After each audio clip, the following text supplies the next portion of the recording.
안녕하십니까. 오늘은 급한 일과 중요한 일에 대해서 생각해 보겠습니다. 자, 여러분은 급한 일을 먼저 하십니까? 중요한 일을 먼저 하십니까? 물론 중요하면서도 급한 일이 1순위죠. 그러나 헷갈릴 때가 있습니다. 예를 들어서 제 얘기를 좀 하자면 저는 저녁 8시나 9시가 되면 갈등을 할 때가 있습니다.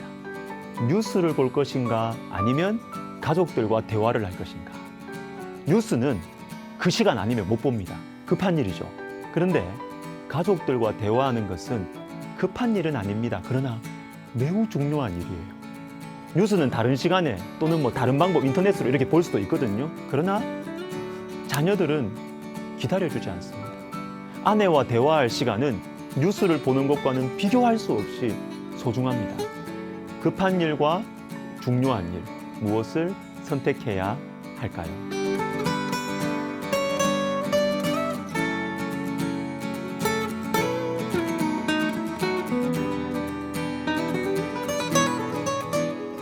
예수님은 일이 많으셨습니다. 마가복음 1장 37절에 모든 사람이 주를 찾나이다. 아침부터 많은 사람들이 주님을 찾아왔습니다. 병 고쳐주세요. 귀신 쫓아내주세요. 급한 일들이 너무 많으셨어요. 근데 38절을 보십시오. 우리가 다른 가까운 마을들로 가자. 거기서도 전도하리니 내가 이를 위하여 왔노라 하시니. 내가 이를 위하여 왔노라, 이 말씀을 여러분 주목해 보세요. 당장 눈앞에 있는 사람들 도와주는 것도 필요합니다. 급한 일이에요. 그러나 주님은 급한 일에 매이지 않으셨습니다. 내가 이를 위하여 왔노라. 삶의 목적이 되는 일, 중요한 일을 선택하시는 것입니다. 여러분, 급한 일보다 중요한 일을 우리 선택하십시다. 당장 해야 할 일, 당장 하고 싶은 것보다 내 인생의 목적과 관계되는 일, 나에게 맡겨진 사람들, 그리고 나를 기다려주지 않는 사람들을 선택하십시다. 급한 일보다 중요한 일이 더 소중해요. 근데 말은 쉽지만 실제로 그렇게 하는 것이 참 쉽지 않아요. 어려워요. 예수님께서 급한 일보다 중요한 일을 선택할 수 있으셨던 비결이 오늘 말씀에 나옵니다. 잘 보십시오.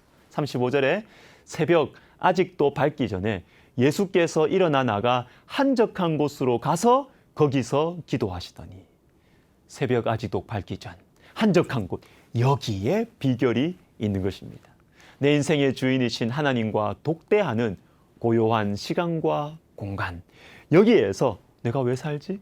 내 인생의 목적을 분명하게 마음에 새기고 또 새겨야 급한 일보다 중요한 일을 선택할 수가 있다라는 것이죠. 사랑하는 성도 여러분, 우리는 환경의 영향을 많이 받아요. 해가 뜨고 바쁘게 일정이 돌아가기 시작하고 사람들이 찾아오고 일이 몰려오기 시작하면 중요한 일보다 급한 일을 따라갈 수밖에 없습니다. 새벽 아직도 밝기 전 한적한 곳, 바로 이 장소, 이 시간이 소중합니다. 여러분에게는 고요한 시간과 장소가 있습니까? 하나님과 독대하는 시간이 있으세요? 내 인생의 목적, 내가 왜 사는지를 생각하고 마음에 새길 그 시간과 장소가 있으십니까?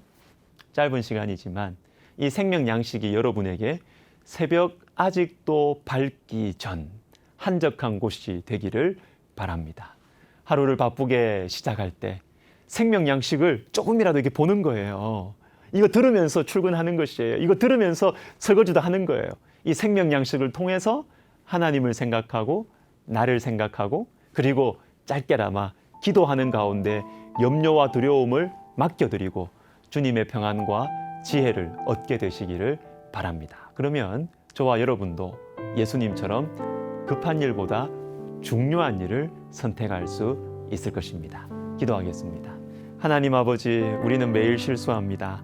하루를 지나고 나면 내가 뭘 했는지, 열심히는 살았는데 마음이 불안하고 정신없다라는 생각을 많이 합니다. 주님, 새벽 밝기 전 한적한 곳, 이 생명 양식, 주님과 주님의 말씀을 묵상하는 시간, 기도하는 시간, 주님, 우리가 귀하게 여기고 그 시간을 우리가 꼭 가져서 급한 일보다 중요한 일을 선택하며 살아가는 우리가 되게 하여 주옵소서. 예수님의 이름으로 기도하옵나이다. 아멘.